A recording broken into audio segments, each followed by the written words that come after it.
प्यारे बच्चों, आपका फिर से हार्दिक स्वागत है मानव मैथ क्लासेस के आज के सेगमेंट में। आज हम लोग बात करेंगे एक्सरसाइज नंबर 3.3 के 5th क्वेश्चन से आगे करेंगे, क्योंकि 4th क्वेश्चन से हमने लास्ट वीडियो में कर लिया था और जो बीच में ये 2 से 3 दिन का गैप आया है ये इस वजह से आया क्योंकि मैं शहर में नहीं था, मैं बाहर था। तो आज हम लोग फिर वहीं से इसको कंटिन्यू करेंगे जहाँ से हमने 2-3 दिन पहले ख़त्म किया था, यानी कि क्वेश्चन नंबर 5th से आज हम लोग स्टार्ट करेंगे एक्सरसाइज नंबर 3.3। ठीक है प्यारे बच्चों, उस दिन भी हमने जो डिस्कस किया था, पहले हमने सिमेट्री के रिगार्डिंग बात करी थी, स्क्यू सिमेट्रिक मैट्रिसेस क्या होती है, इन सभी चीज़ों के रिगार्डिंग हमने उस दिन बात करी थी। तो आपको एक बार वो प्रॉपर्टी रीड आउट कर लीजिए, फिर मैं इसको आगे कंटिन्यू करता हूँ। ठीक है, और अगर आपको लगता है कि वीडियो थोड़ी फास्ट चल रही है तो आप उसको स्लो भी कर सकते हैं, पॉज भी कर सकते हैं, और अगर कोई भी दिक्कत होती है तो कमेंट बॉक्स में भी जरूर लिखिएगा। और अगर अभी तक आपने हमारे चैनल को शेयर सब्सक्राइब नहीं किया है तो जरूर कीजिएगा। तो प्यारे बच्चों, जो 5th क्वेश्चन की जो स्टेटमेंट है वो कुछ इस तरीके से है। वो कह रहा है for the matrices A and B verify that A B का जो ट्रांसपोज है वो B transpose into A transpose के बराबर है। और ये वही प्रॉपर्टी है जो हमने इस एक्सरसाइज की हमने शुरुआत की थी, तो आप लोगों को सिमेट्री की कुछ प्रॉपर्टीज बताई गई थी, ट्रांसपोज की कुछ प्रॉपर्टी बताई गई थी, तो ये उन्हीं में से एक है और हमें ये प्रूफ करना है। ठीक है ना, और आपको ए भी गिवन है और बी भी गिवन है, तो आप स्टेटमेंट देखिए, पहले ए बी को मल्टीप्लाई करो फिर ट्रांसपोज ले लो, या फिर अलग अलग ट्रांसपोज लेकर मल्टीप्लाई कर दो। इसमें ये बात का खास ध्यान रखना है कि उल्टा खुलता है, जो पीछे होगा बी अगर पीछे है तो आगे लिखा जाएगा, ए आगे है तो पीछे लिखा जाएगा ट्रांसपोज में। ठीक है, इसी को कंटिन्यू करते हैं। देखिए सबसे पहले मैं निकालूंगा राइट हैंड यानी कि लेफ्ट हैंड साइड। तो अगर मैं इसको लेफ्ट हैंड साइड को सोल्व करता हूं, लेफ्ट हैंड साइड को अगर मैं सोल्व करूं तो मुझे निकालना है पहले ए बी। क्या निकालना है? A B. अब पहले मैं लिखूंगा ए लिखते हैं। ए क्या है भी हमारा -1 नॉट 1 -4 और 3, ये है -1 नहीं है, 1 -4 और 3 ये है आपका ए। और अगर मैं बी की बात करता हूं तो बी आपका कुछ ऐसा है, कुछ ऐसा। अब मुझे इसको मल्टीप्लाई करके उसका ट्रांसपोज लेना है। इसका ऑर्डर लिखिए 3 क्रॉस 1, 3 रो हैं और 1 कॉलम है, और इधर जो ऑर्डर है वो कितना है 1 क्रॉस 3। प्यारे बच्चों, आपको एक बात का मैंने जब मल्टीप्लिकेशन सिखाई तो मैंने आपको ये भी बताया था कि इसका और इसका बराबर होना जरूरी है अगर मैट्रिसेस को आपको मल्टीप्लाई करना है। ठीक है, तो अब यहां पे देखिए ये और ये तो बराबर है, इसका मतलब इनका मल्टीप्लिकेशन पॉसिबल है। ठीक है, और जो नई मैट्रिक्स आएगी उसका ऑर्डर क्या रहेगा 3 क्रॉस 3, जो बच जाता है वो अगली मैट्रिक्स का ऑर्डर कहलाता है। ठीक है, तो मल्टीप्लाई करते हमेशा की तरह एक एरो ऐसे एक एरो ऐसे। अब ये रो में सिर्फ एक ही एलिमेंट है और इधर कॉलम में भी एक एलिमेंट है, और जो नई मैट्रिक्स आएगी उसका ऑर्डर कितना होगा 3 क्रॉस 3 होगा। तो आपको क्या करना है, पहली रो को पहले कॉलम से, अब पहली रो में एक ही मेंबर है 1 और पहले कॉलम में एक ही मेंबर है -1, तो इसको इससे मल्टीप्लाई करें कितना जाएगा -1। देखिए ये दोनों मल्टीप्लाई हो गया, ये तो हो गया, पहली रो मल्टीप्लाई हो गई किससे, पहले कॉलम से। अब आपको करनी है पहली रो को दूसरे कॉलम से, तो पहली रो और दूसरा कॉलम कितना हो जाएगा 2, फिर पहली रो और तीसरा कॉलम कितना हो जाएगा 1। हो गया, आपने पहली रो को पहले से फिर दूसरे से फिर तीसरे मल्टीप्लाई कर लिया। अब हम करेंगे सेकंड रो के साथ, यही काम हमें सेकंड रो के साथ, सेकंड रो को पहले कॉलम, सेकंड रो को दूसरे कॉलम और सेकंड रो को ही तीसरे कॉलम से। तो मल्टीप्लाई करो कितना हो जाएगा 4, और इसको इससे मल्टीप्लाई करो कितना हो जाएगा -8, इसको इससे किया -4। ठीक है, अब इसको मल्टीप्लाई करो -3, 6 और 3, तो ये आ गया हमारा ए बी। बट क्या हमें ए बी निकालना था? नहीं, हमें निकालना है ए बी का ट्रांसपोज। तो आप इधर भी ट्रांसपोज ले लो। फिर अब ट्रांसपोज लेने से होगा क्या, एक नई मैट्रिक्स बन जाएगी, और जो नई मैट्रिक्स होगी उसमें पहली रो को पहला कॉलम बनाना है। तो आपने पहली रो को पहला कॉलम बना लिया, दूसरी रो को दूसरा कॉलम बना लिया, और तीसरी रो को तीसरा कॉलम बना लिया। ठीक है, तो आ गई हमारी कौन सी, लेफ्ट हैंड साइड। अब हमें निकालनी है राइट हैंड साइड। अब राइट हैंड साइड के लिए हमें करना क्या है, हमें निकालना है बच्चों बी डैश ए डैश। तो उसके लिए मैं यहीं पे सोल्व करता हूं थोड़ा सा।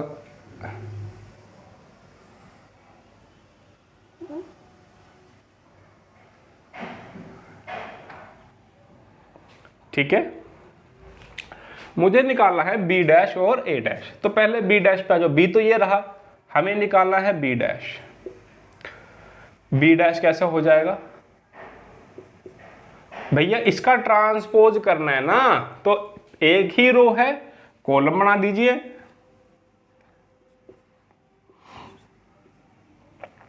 बन गया बी डैश। और मल्टीप्लाई कैसे करना था, ए डैश से, तो ए डैश से मल्टीप्लाई कर दो। अब ए डैश की बारी आ गई, तो ये रहा ए, इसका डैश निकाल लो। तो क्या करना है, इस कॉलम को रो में कन्वर्ट कर दो। ठीक है, निकालना क्या था, बी डैश ए डैश। ठीक है, अब इसको मल्टीप्लाई कर दो।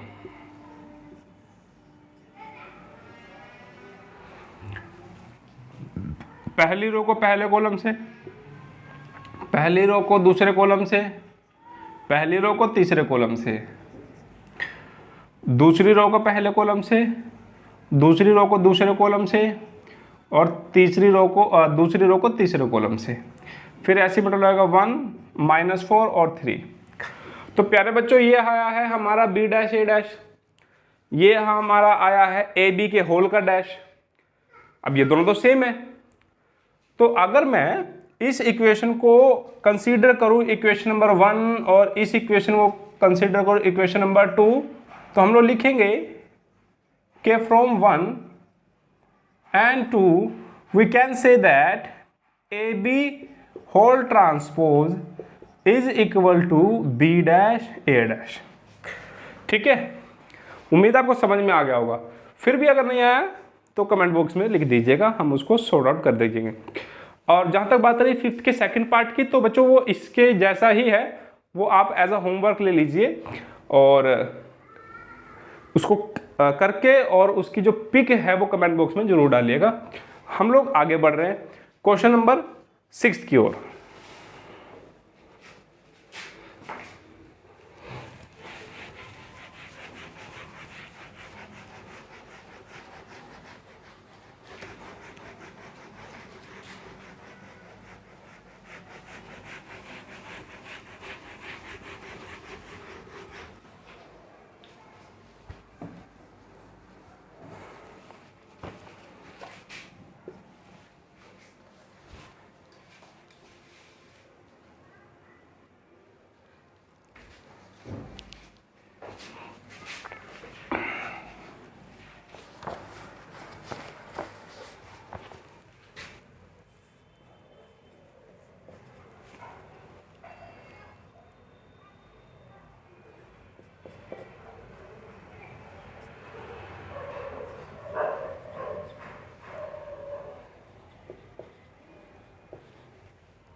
बच्चों जो क्वेश्चन नंबर 6 की स्टेटमेंट है वो कुछ इस तरीके से है कि आपको एक मैट्रिक्स ए गिवन है और हमें ये प्रूफ करना है कि अगर इस मैट्रिक्स ए को इसके ट्रांसपोज से ही अगर मैं मल्टीप्लाई कर दूं तो जो नई मैट्रिक्स आएगी वो आइडेंटिटी मैट्रिक्स होगी। तो स्टेटमेंट बहुत आसान है, समझने में आपको कोई दिक्कत होगी नहीं। आपको सिंपलीफाई करना क्या है कि आपको ए डैश को ए से जस्ट मल्टीप्लाई करना है और आपका आउटपुट आ जाएगी। ठीक है, ए तो है ऑलरेडी, तो हमें तो बस ए डैश निकालना है। अब ए डैश के लिए आप करेंगे क्या, पहली रो को पहला कॉलम और दूसरी रो को दूसरा कॉलम। ठीक है, ए है, ए डैश है, हमें निकालना था A dash A, A dash into A. तो पहले ए डैश लिखिए, cos alpha sine alpha sine alpha cos alpha, ये तो हो गया बच्चों ए डैश। अब ए लिख लो, ए क्या है, ये रहा cos alpha sine alpha minus sine alpha cos alpha. अब तो बस इसको मल्टीप्लाई करना है और आइडेंटिटी आना चाहिए। आइडेंटिटी आएगा भी और आना भी चाहिए, क्योंकि उसने प्रूफ करने को बोला है कि आइडेंटिटी है। अगर नहीं आता है तो फिर हमारा क्वेश्चन जो है कहीं ना कहीं गलत हुआ है, और फिर उसे हम लोग अपनी जो एरर है उसको देखेंगे, शॉर्ट आउट करेंगे। ठीक है, अब इसको मल्टीप्लाई करके आइडेंटिटी आता है। देखिए कैसे, आपको करना क्या है, इसको इससे मल्टीप्लाई करना था, तो आप पहले रो को पहले कॉलम के साथ, फिर पहली रो को दूसरे कॉलम के साथ, हमेशा की तरह वही वैसे ही मल्टीप्लाई करना है इसको। तो अगर मैं इसकी एक मैट्रिक्स बना लूँ, तो पहले एलिमेंट को, यानी कि इस रो के पहले एलिमेंट को इस कॉलम के पहले एलिमेंट से मल्टीप्लाई करना है। क्या बन जाएगा बच्चों, कोस स्क्वायर अल्फा। देखिए कोज alpha cos alpha cos square alpha. फिर इधर आप थोड़ा सा कैसे आएंगे, राइट आएंगे, और इधर थोड़ा सा डाउन जाएंगे, हमेशा की तरह। दिक्कत होती है तो वही बात कि दो एरो बना लीजिए, अंदाजा रहेगा। इसको इसके साथ, इसमें थोड़ा आगे बढ़ो, इसमें थोड़ा नीचे आ जाओ, minus sine alpha plus sine square alpha. अब आपने पहले रो को पहले कॉलम के साथ तो मल्टीप्लाई कर दिया, अब आपको क्या करना है, पहली रो को दूसरे कॉलम के साथ मल्टीप्लाई करना है। देखिए कोज अल्फा की मल्टीप्लाई अगर आप साइन अल्फा से करेंगे तो बन जाएगा sign alpha cos alpha, sine alpha cos alpha. ठीक है, और अब आपने क्या किया, हमने सिर्फ इसको इससे मल्टीप्लाई किया, अब हम इसको इससे मल्टीप्लाई करेंगे, तो क्या आ जाएगा, minus sine alpha cos alpha. तो यहाँ पे आ जाएगा minus sine alpha cos alpha. ठीक है, साइन अल्फा कोज अल्फा। ऐसे यहाँ क्या, sign alpha cos alpha minus sine alpha cos alpha. तो यहाँ पे क्या हो गया, sign alpha cos alpha minus sine alpha cos alpha. अगर मैं इसको इससे मल्टीप्लाई करता हूँ तो साइन स्क्वायर अल्फा और प्लस कोस स्क्वायर अल्फा, तो इधर मल्टीप्लाई करते हैं, sine square alpha plus cos square alpha. देखिए बच्चों, स्टेटमेंट के अंदर ही होता है जो भी कुछ होता है, तो स्टेटमेंट को बिल्कुल ध्यान से पढ़िएगा। इस क्वेश्चन में कुछ ऐसा था नहीं। अब आप ये बात अच्छे तरीके से जानते हैं। ठीक है, ये तो कैंसिल आउट हो गया ना आपस में, बचेगा क्या, cos square alpha plus sine square alpha 1, ये तो कट गया 0, ये कट गया 0, sine square alpha cos square alpha कितना हो गया 1, आ गया आइडेंटिटी। तो हमें क्या प्रूफ करना था कि ए के ट्रांसपोज को जैसे ही मैंने ए से मल्टीप्लाई किया तो आइडेंटिटी आ गया। फिर बच्चों जो आपने जो लास्ट क्वेश्चन किया है उसमें आपने ये देखा कि ए बी के होल का जो डैश है वो बी डैश ए डैश है। इसका भी प्रूफ मैं आपको आगे फर्दर वीडियो में करा दूंगा। इसको जो प्रूफ करने के लिए आपको इस प्रॉपर्टी का यूज़ करना पड़ेगा, इसीलिए इस प्रॉपर्टी का बिल्कुल ध्यान रखिएगा और ये बहुत इंपॉर्टेंट है। ठीक है, इसको हम इग्नोर नहीं कर सकते, बहुत इंपॉर्टेंट है। इसको प्रूफ करने के लिए आपको ये आना चाहिए। जब मैं वीडियो इसकी बनाऊंगा तो मैं आपको बताऊंगा कि देखिए इसको कैसे इस्तेमाल यहाँ करना है। ठीक है, और ये क्वेश्चन हमारा हो चुका है, क्वेश्चन नंबर 6। क्वेश्चन नंबर 7 जो है वो कुछ इस तरीके से है।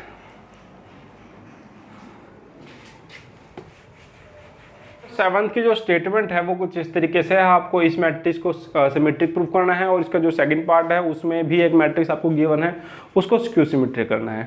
तो दोनों की डेफिनेशन आपको अगर आती है तो ये क्वेश्चन बहुत आसान है। तो एक क्वेश्चन मैं कर रहा हूँ, क्वेश्चन नंबर 7 का फर्स्ट पार्ट। इस मैट्रिक्स को सिमेट्रिक दिखाना है तो सिंपली हमारे को इसका ट्रांसपोज ले लेना है। अब ट्रांसपोज लेने के लिए आप पहली रो को पहला कॉलम बनाएंगे और दूसरी रो को दूसरा कॉलम बनाएंगे और तीसरी रो को तीसरा कॉलम बनाएंगे। अगर आप बिल्कुल ध्यान से देखें तो ये और ये मैट्रिक्स सेम है। देखिए ऐसा नहीं है कि मैंने ट्रांसपोज नहीं लिया, पहली रो को मैंने पहले कॉलम के तौर पे लिखा। देखिए 1 -1 और 5, 1 -1 और 5।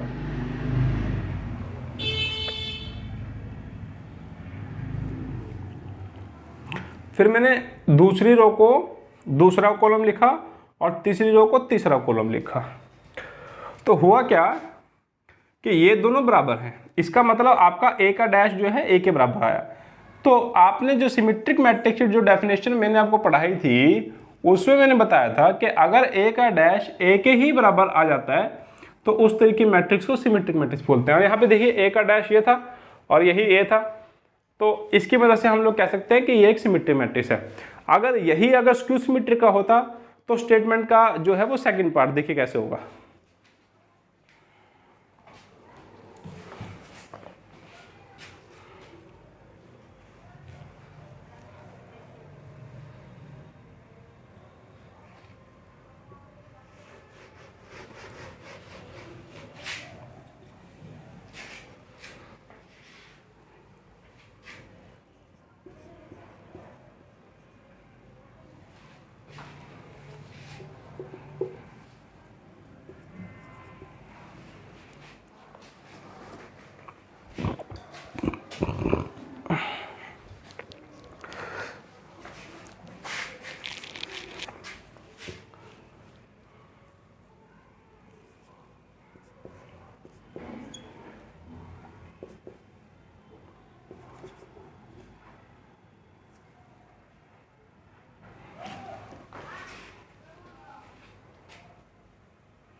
तो जो स्टेटमेंट है वो कुछ इस तरीके से है, ए गिवन है, स्क्यू सिमेट्रिक प्रूफ कीजिए।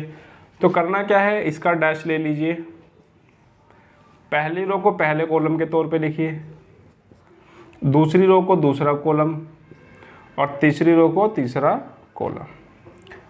अब आपको क्या करना है, इस पूरी मैट्रिक्स में से नेगेटिव कॉमन ले लीजिए। 0 तो 0 ही होता है, -1 माइनस बाहर चला गया। देखिए माइनस अगर मैं बाहर ले लूँगा तो जो नेगेटिव एक था वो कैसा हो गया, पॉजिटिव, और जो पॉजिटिव था वो कैसा हो जाएगा, नेगेटिव। और ये देखिए क्या था, पॉजिटिव, ये क्या हो गया, नेगेटिव। 0 तो 0 ही होती है, नेगेटिव था पॉजिटिव हो गया, नेगेटिव था पॉजिटिव हो गया, पॉजिटिव था नेगेटिव हो गया, और 0 तो 0 ही है। इक्वल टू ये वाला माइनस ये क्या है, देखिए ये और ये तो सेम है ना, तो ये तो ए ही है। तो हुआ क्या कि आपका ए डैश -a के बराबर आ गया। तो हम कह सकते हैं कि ए डैश अगर -a होता है तो आप ध्यान कीजिए प्रॉपर्टी, ये तो एक स्क्यू सिमेट्रिक मैट्रिक्स की प्रॉपर्टी होती है। तो इस तरीके से क्वेश्चन को सोल्व किया जाएगा। और वीडियो को लाइक शेयर सब्सक्राइब करना बिल्कुल मत भूलिए। और हम लोग क्वेश्चन नंबर आगे बढ़ रहे हैं, यानी कि क्वेश्चन नंबर 8 की तरफ।